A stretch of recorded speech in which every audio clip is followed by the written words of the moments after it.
आप सभी भक्तजनों को पूर्णमासी की शुभकामनाएं। वीडियो में जानेंगे कब है बट पूर्णिमा का दिन। जैसे कि आप जानते होंगे, जिस तरह से उत्तर भारत में ज्येष्ठ माह की अमावस्या को बट सावित्री व्रत किया जाता है, उसी तरह से दक्षिण भारत में बट सावित्री का व्रत आवश्यक रूप से जो है किया जाता है बट पूर्णिमा के दिन।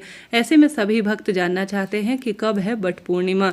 आप भी अगर पूर्णमासी का व्रत शुरू करना चाहते हैं तो इस दिन से शुरू कर सकते हैं। ज्येष्ठ माह का महीना इन कार्यों के लिए सुंदर माना जाता है। पूर्णिमा का दिन माता लक्ष्मी, श्री नारायण, सत्यनारायण भगवान को समर्पित है और चंद्र देवता जो कि मन मस्तिष्क के कारक है, उन्हें समर्पित सबसे सुंदर और श्रेष्ठ दिन है। हार रहे हैं, दुख पा रहे हैं, कष्ट कर्ज में आपका जीवन चल रहा है तो सौभाग्य के इस दिन को आपको छोड़ना नहीं है। आपके जीवन में यह कार्य बहुत सुंदर और श्रेष्ठ फल देने वाला निश्चित रूप से रहेगा। आप सभी को आवश्यक रूप से इस दिन निश्चित रूप से, भले ही आपने बट सावित्री के दिन पूजन कर लिया है, परंतु इस दिन आपको पीपल पूजा और बट पेड़ की निश्चित रूप से पूजा करनी चाहिए।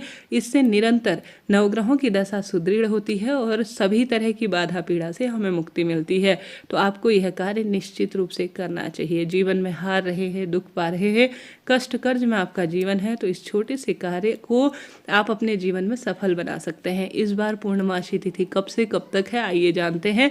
पंचांग के अनुसार 10 जून 2025 की सुबह 11:35 पर पूर्णिमा तिथि प्रारंभ होगी और पूर्णिमा तिथि का समापन 11 जून 2025 की दोपहर 1:13 के आसपास रहेगा। ऐसे में उदया तिथि और पंचांग में जो लिखी गई बात है उसके आधार पर 10 जून को ही इस व्रत को किया जाएगा सर्वश्रेष्ठ स्वरूप में।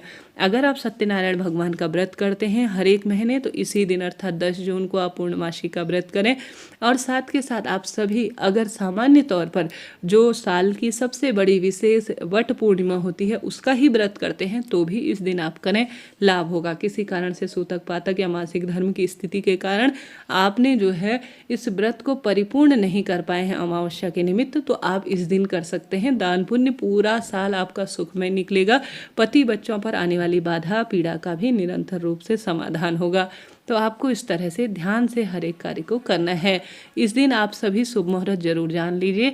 स्नान दान का ब्रह्म मुहूर्त जो है सुबह 4:02 से सुबह 4:42 के आसपास रहने वाला है। इसके अलावा अमृत काल अर्थात हर एक कार्य की शुभता के लिए जो समय जाना जाता है वह सुबह 10:35 से 12:20 के आसपास रहने वाला है। तो इस दिन को भी अगर इस समय अगर आप कोई नए कार्य, बट पूजन, पीपल पूजन, सत्यनारायण भगवान के व्रत इत्यादि का स्मरण करते हैं तो अत्यधिक शुभता के रूप में से जाना जाता है। यह छोटा सा वीडियो है, आपके लिए कारगर रहा हो तो लाइक करें, शेयर करें, कमेंट्स में हर